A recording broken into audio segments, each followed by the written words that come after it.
My name is Megan Kinsey. I'm a student at CSUMB working with the Monterey County Free Libraries for my service learning, and today we're going to be doing some more watercolor art. Thank you for joining me for Self-Care Sunday. During my last video, I showed you guys how to go off of a kind of a sketch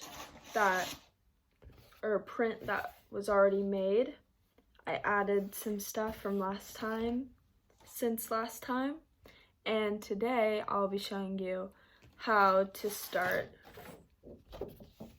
from a blank piece of paper and put whatever you want on it, or the best way I think there is to do that. So this first step is sort of an optional thing that you can do if you're a little bit more of a perfectionist like I can be sometimes, at least in getting my sketch. I like to have a nice clear sketch of what I want to put on my canvas before I just go ahead and do it.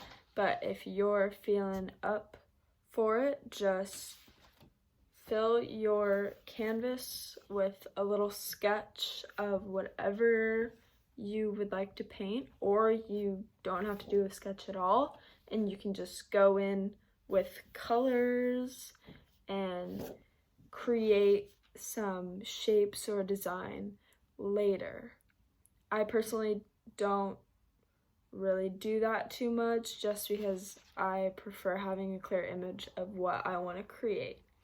So if you're like me,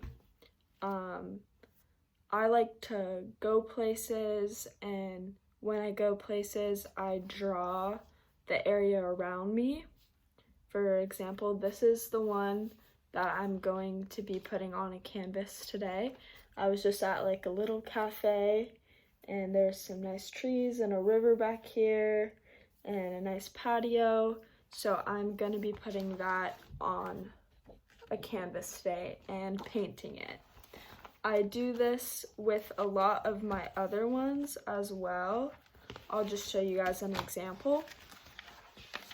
So for example, this was a sketch that I made of, it was like the inside like living room of somewhere I was visiting over summer, and I came up, so I sketched what I wanted in my notebook, and then I transferred my sketch onto this piece of paper, and then I went ahead with my watercolors and just kind of colored that in nicely however I wanted to. This isn't exactly what it looks like in person, but I like the colors. I wanted to do it that way. I didn't think it needed to be a realistic. It's more fun when it's more colorful to me. And so today we're going to be doing that, but with this sketch that I already have. So again, this is part of the optional part, transferring it. You can do this if there's something that you already have sketched or something you want to transfer and you're not freehanding what you want to put on your canvas. So I'm just going to show you guys how I normally do this. So I have my notebook, and it's way easier if you rip this out and then hold it up to some sort of light so you can see it, the image. It's very faint, but you can kind of see that. It is easier when you have a big window or something like this, and that's what I'm going to be using to transfer mine. So for example, this is what I mean. If you have a big window with some light coming through, you can see the image even when you put your paper down that you want to transfer. And so if you want to transfer it directly, you just need a pen or a pencil, and then you would outline what you already drew, and then it would be on this paper for you to go ahead and start painting. I hope that makes sense. Now I'm going to go ahead and trace my image, just how I showed you guys. You can also do this with a flashlight coming through the back of it. You just basically need light behind your image. So make sure you line it up where you want it. My paper's a little longer over here, so I'm just gonna add on to my sketch once I finish transferring this.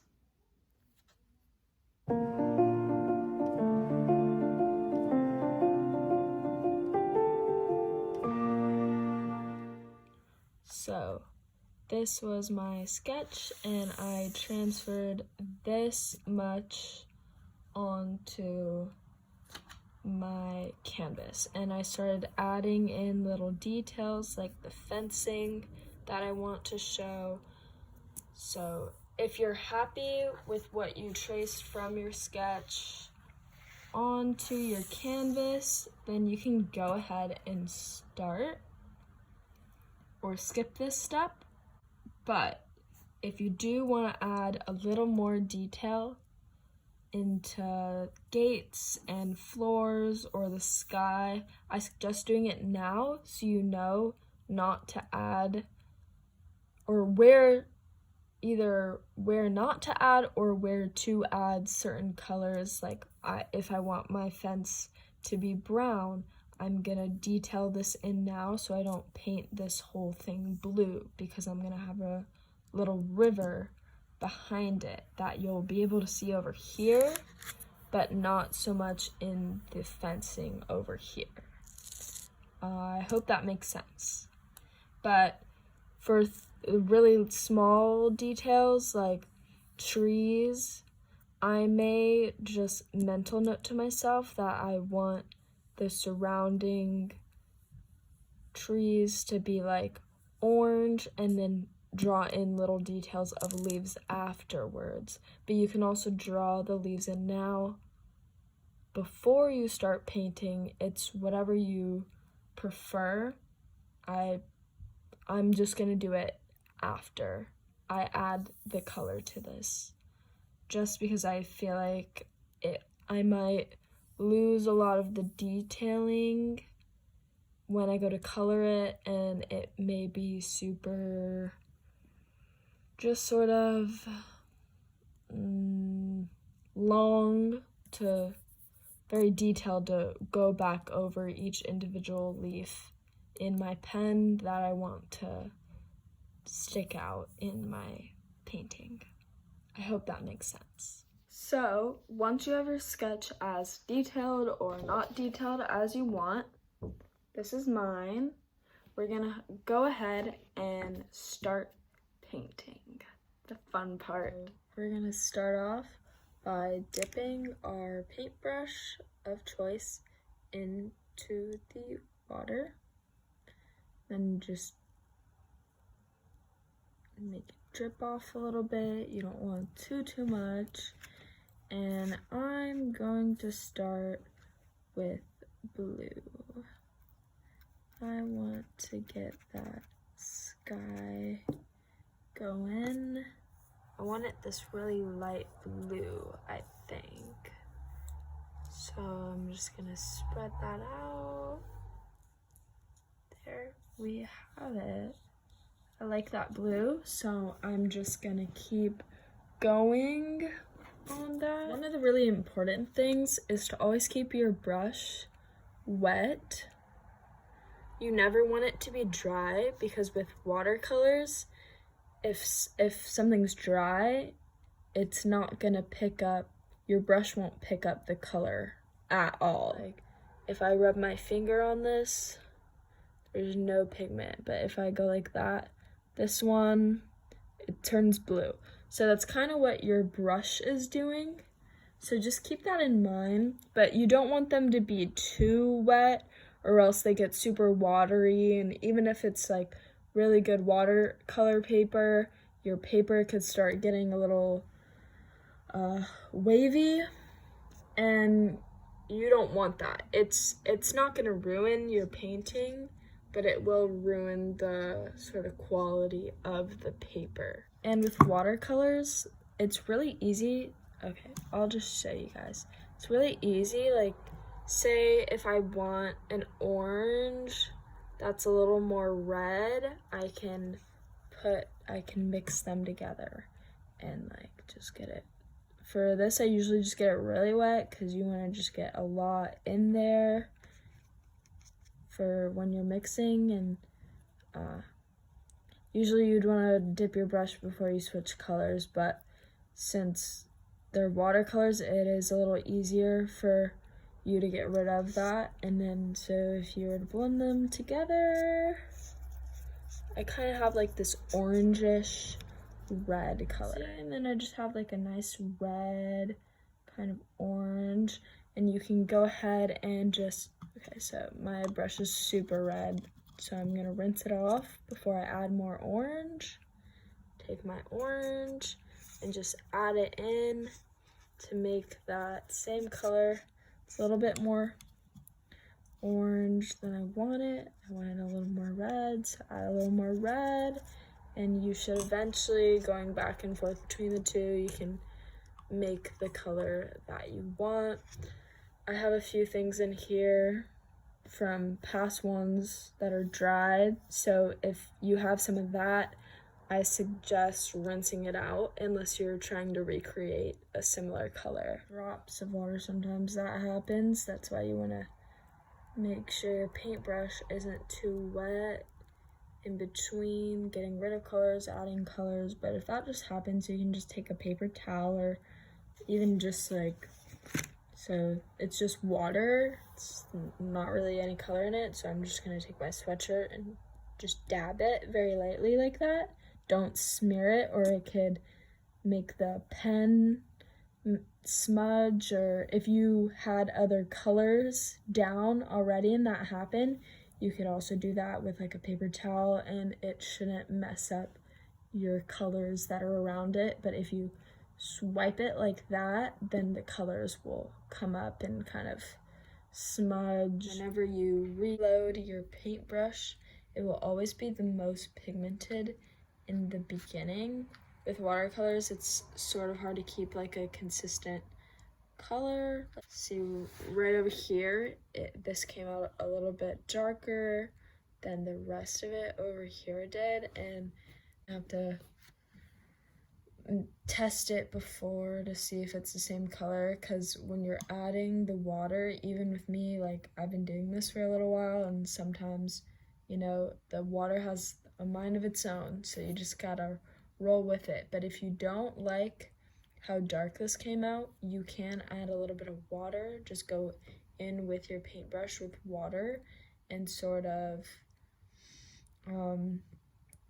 getting the area wet that you want to change will help the colors move, because right now if it's dry they won't move, but once it gets wet it will do that for you. So you don't want it super wet, you just kind of want to dip it in your, and then make sure there's not too much on there, but it should be somewhat damp, I guess you could say. And just kind of go like that, and slowly you'll see a difference in the color. See, it's slowly lightening up a little bit. It's hard to see at first, but if you just keep doing that, you could add more water and it will do it faster, like that. See, it lightened right up. But it just depends on if you just wanted a little bit lighter, then I would go slower. If you wanted a lot lighter, then you could go in a little bit faster like that. Really up to you. So I'm pretty much done.